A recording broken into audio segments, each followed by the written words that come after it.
প্রথমে আপনারা ভিডিওটি দেখুন, তারপর বলছি। গতকাল পশ্চিমবঙ্গে পশ্চিমবঙ্গ দিবস পালিত হলো এবং আমি আমার 29 বছরে এই প্রথম পশ্চিমবঙ্গ দিবস পালিত হতে দেখলাম। কিন্তু এর আগে আমি যখন কর্ণাটকে ছিলাম তখন কর্ণাটক দিবস পালিত হতে দেখেছি এবং শুনেছি মহারাষ্ট্রে মহারাষ্ট্র দিবস পালিত হয়। তবে মহারাষ্ট্র দিবস বা কর্ণাটক দিবস নিয়ে এত বিতর্ক হয় না। পশ্চিমবঙ্গ দিবস নিয়ে অনেক বিতর্ক এবং কিছু মানুষ মনে করেন যে এটি একটি দুঃখের দিন, যেটা সেলিব্রেশনের কোনো কারণ নেই। তার কারণ কি এটা জানার চেষ্টা করলাম। কর্ণাটকে আমি যখন ছিলাম তখন কর্ণাটক দিবসে ছুটি থাকতে দেখেছি, সবাই খুব আনন্দের সাথেই ওটা পালন করে। কর্ণাটক দিবস মানে 1 নভেম্বর কর্ণাটক রাজ্যের প্রতিষ্ঠা দিবস। কর্ণাটক রাজ্যের প্রতিষ্ঠার পিছনের ইতিহাসটা অনেকটা এরকম যে মাইসোর, হায়দ্রাবাদ, বম্বে এবং মাদ্রাস প্রেসিডেন্সি, এই 4টে প্রেসিডেন্সিতে তখনও রাজ্য হিসেবে স্থাপিত হয়নি আমাদের দেশের রাজ্যগুলো।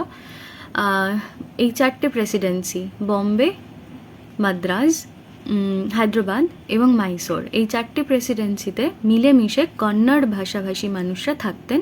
তাদের দাবি ছিল তাদের নিজেদের একটা রাজ্য, শুধুমাত্র কন্নড় ভাষাভাষী মানুষের একটা রাজ্য চাই এবং সেখান থেকে হয় কর্ণাটকা। কর্ণাটক মানে হচ্ছে the land of black soil, কালো মাটির দেশ। বেশ, এবার মহারাষ্ট্র দিবসের ইতিহাস দেখলাম। মহারাষ্ট্র দিবসও 1 নভেম্বরই পালিত হয়, কিন্তু আসলে 1960 সালের 1 মে মহারাষ্ট্র রাজ্যটি প্রতিষ্ঠিত হয় এবং তার কারণ হলো মহারাষ্ট্র বলে যে রিজিয়ন এখন আমরা জানি, যে রাজ্যটা জানি, সেই রাজ্যে গুজরাটি এবং মারাঠি মানুষরা একসাথে থাকতেন। কিন্তু মারাঠি মানুষদের দাবি ছিল তাদের নিজেদের ভাষাভাষী মানুষের জন্য একটা রাজ্য দরকার, যেখান থেকে মহারাষ্ট্রের প্রতিষ্ঠা হয় এবং গুজরাটি মানুষদের জন্য আলাদা একটি রিজিয়ন হয় বা রাজ্য হয়, যেটার নাম গুজরাট। এবং এটা 1960 খ্রিস্টাব্দের 1 মে, কিন্তু পালিত হয় 1 নভেম্বর কর্ণাটক দিবসের সাথেই রিলেট করে, যেহেতু কারণটা একই। এবার পশ্চিমবঙ্গ দিবসের কারণটা ঠিক এর উল্টো। একই ভাষাভাষী মানুষদের আলাদা করে দেওয়া হয় এবং একটা ভাগ আসে ভারতে এবং একটি ভাগ চলে যায় পাকিস্তানে। পূর্ব বাংলা চলে যায় পাকিস্তানে, পশ্চিম বাংলা চলে আসে ভারতে।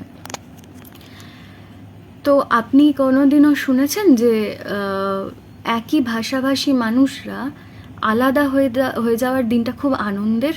মানে আমার বাড়ি ছিল গড়িয়াহাটে এবং আমাকে যদি কালকে বলা হয় যে তুমি আন্দুলে চলে যাও, তাহলে আমি খুব আনন্দ পেয়ে আন্দুলে চলে যাব। এই দিনটা কি করে আনন্দের হতে পারে? একই ভাষাভাষী মানুষরা দুটো আলাদা দেশে ভাগ হয়ে গেল, শুধু রাজ্যে নয়। গুজরাট থেকে মহারাষ্ট্র যেতে পাসপোর্ট ভিসা লাগে না, কিন্তু আমার বাংলাদেশ যেতে পাসপোর্ট ভিসা লাগবে। সেটার কারণটা মানে পশ্চিমবঙ্গ এবং পূর্ববঙ্গ আলাদা হওয়ার কারণটা হিসেবে আপনি দেখাবেন যে হিন্দু প্রধান হিসাবে পশ্চিমবঙ্গ এবং মুসলিম প্রধান হিসেবে পূর্ববঙ্গ বা পাকিস্তানে চলে যায়, এখন বাংলাদেশ হিসেবে যেটা পরিচিত, এবং পশ্চিমবঙ্গ হিন্দু প্রধান হিসেবে ভারতে থেকে যায়। কিন্তু বেশ, মানে এটা ভাগ হয়ে যাওয়ার মধ্যে কোনো দ্বিমত নেই। এবং হিস্ট্রি পড়লে আপনারা জানতেও পারবেন যে কেন ভাগ হয়েছিল, কি কারণ। সমস্ত তো পাবলিক ডোমেনে অ্যাভেলেবল, সবটাই জানতে পারবেন। কিন্তু এই দিনটা আনন্দের কি করে হতে পারে সেটা সত্যি আমার জানা নেই, কারণ আজ অবধি আমি দেখিনি দুজন একই ধর্মাবলম্বী মানুষ ধর্মাচরণের মধ্য দিয়ে নিজেদের সাথে কমিউনিকেট করছেন, যাদের ভাষা আলাদা। মানে একজন বাঙালি এবং একজন মারাঠি দুজন একই ধর্মের মানুষ, অথচ তারা একে অপরের ভাষা বোঝেন না, কিন্তু ধর্মাচরণের মধ্যে দিয়ে নিজেদের সাথে কমিউনিকেট করছেন। আপনার যদি জানা থাকে আমাকে প্লিজ এক্সাম্পল দেবেন, কারণ আমি আপনাকে এক্সাম্পল দিয়ে দেখাতে পারি যে দুজন বাঙালি মানুষ, তাদের ধর্ম আলাদা হতে পারে কিন্তু তারা কমিউনিকেট করছেন ভাষার মাধ্যমে। আপনার যদি জানা থাকে যে দুজন আলাদা ভাষার মানুষ ধর্মাচরণের মধ্যে দিয়ে নিজেদের মধ্যে কমিউনিকেট করছেন, দুজনে দুজনের ভাষা কোনোভাবেই জানেন না, কোনো রকমভাবে ধারণা নেই মারাঠি লোকটির বাংলা ভাষা কেমন হয়, শুনতে কেমন, দেখতে কেমন, বলতে কেমন, এবং বাঙালি মানুষটির কোনো ধারণা নেই মারাঠি ভাষা শুনতে কেমন, বলতে কেমন। যদি এরকম একটা সিনারিও হয়, কিন্তু তাদের ধর্ম এক এবং তারা একই ধর্মাচরণ করছেন, এইভাবে মানে ধর্মাচরণের মাধ্যমে যদি বাঙালি এবং মারাঠি মানুষটি কমিউনিকেট করতে পারেন, এরকম কোনো এক্সাম্পল থাকলে অবশ্যই আমায় জানাবেন। তাদের মধ্যে কোনো ট্রান্সলেটর নেই, শুধুমাত্র ধর্মাচরণের মাধ্যমে তারা কমিউনিকেট করছেন। এরকম কোনো এক্সাম্পল থাকলে অবশ্যই জানাবেন, কারণ আমার কাছে বহু এক্সাম্পল আছে যে দুজনের ধর্ম আলাদা কিন্তু ভাষা এক, সেজন্য তারা কমিউনিকেট করতে পারছেন। একই ভাষার মানুষরা দুটো দেশে ভাগ হয়ে গেলেন, এরম একটা কালো দিন কি করে সেলিব্রেশনের হতে পারে, কি করে আনন্দের হতে পারে, তা সত্যি আমার জানা নেই। আপনার জানা থাকলে আমায় জানাবেন। এই যে এক্সাম্পলটা দিতে বললাম যে দুজন আলাদা ভাষার মানুষ কিন্তু একই ধর্ম এবং একই রকম ধর্মাচরণ করছে, শুধুমাত্র ধর্মাচরণের মাধ্যমে তারা কমিউনিকেট করছেন, ভাষার মাধ্যমে নয়, এই রকম এক্সাম্পল থাকলে অবশ্যই আমায় জানাবেন, এবং তবে আমি মেনে নেব যে আপনার এই দিনটা খুব আনন্দের দিন। ধন্যবাদ। বিজেপি শাসিত পশ্চিমবঙ্গ রাজ্য সরকার সমস্ত শিক্ষা প্রতিষ্ঠানে 23শে জুন থেকে 6ই জুলাই পর্যন্ত ডক্টর শ্যামাপ্রসাদ মুখোপাধ্যায় পক্ষ উদযাপনের নির্দেশনামা জারি করেছে। প্রথম প্রশ্ন হলো, যে শ্যামাপ্রসাদ মুখোপাধ্যায় স্বাধীনতা আন্দোলনের বিরোধী ছিলেন, স্বাধীন দেশের শিক্ষক এবং ছাত্র সমাজ তার মৃত্যুবার্ষিকী বা জন্মবার্ষিকী উদযাপন করে শ্রদ্ধা জ্ঞাপন করবে কোন নৈতিকতা? তার পিতা আশুতোষ মুখোপাধ্যায় যখন উপাচার্য ছিলেন কলকাতা বিশ্ববিদ্যালয়ে, ব্রিটিশের পদলেহনের পরিবর্তে তিনি শিক্ষা প্রতিষ্ঠানে বলেছিলেন, freedom first, freedom second, freedom always.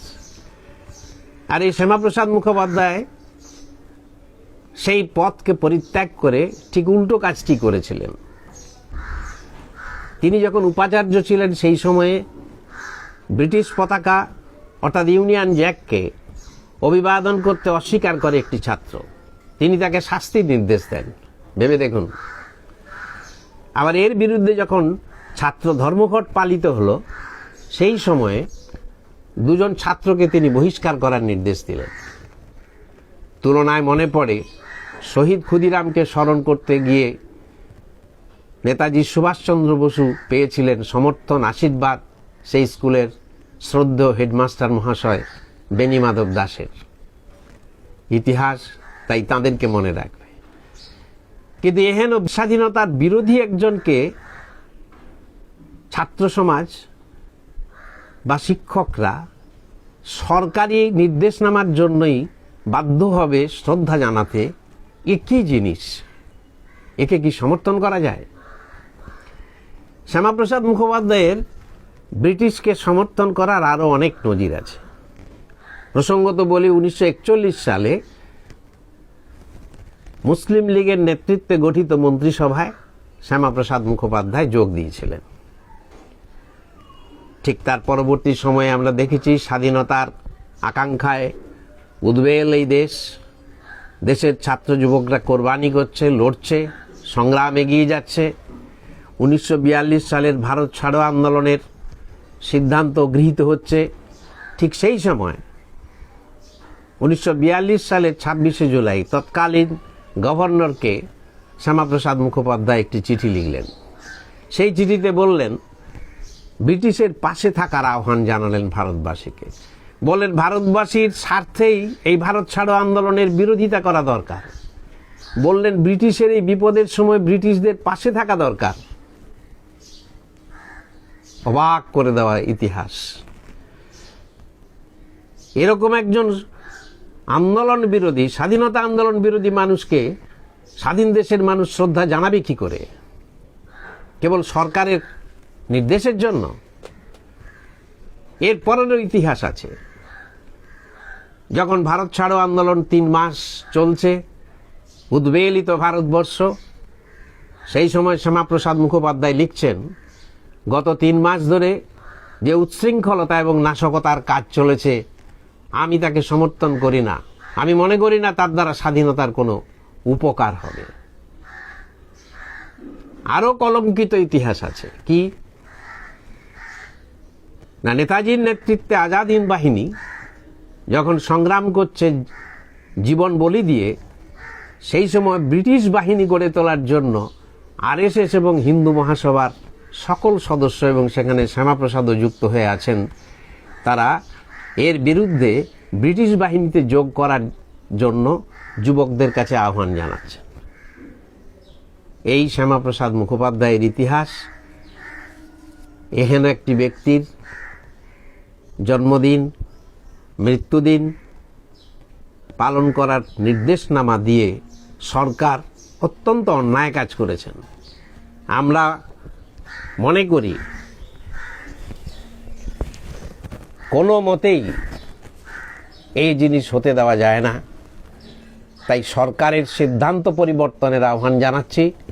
সাথে সাথে এদেশের স্বাধীন নাগরিক, স্বাধীন চেতা মানুষ, শিক্ষক সমাজ, ছাত্র সমাজ যেন এর প্রতিবাদে তাদের যথাযথ ভূমিকা পালন করেন। আমরা তাদের কাছে সেই আহ্বান উপস্থিত করছি।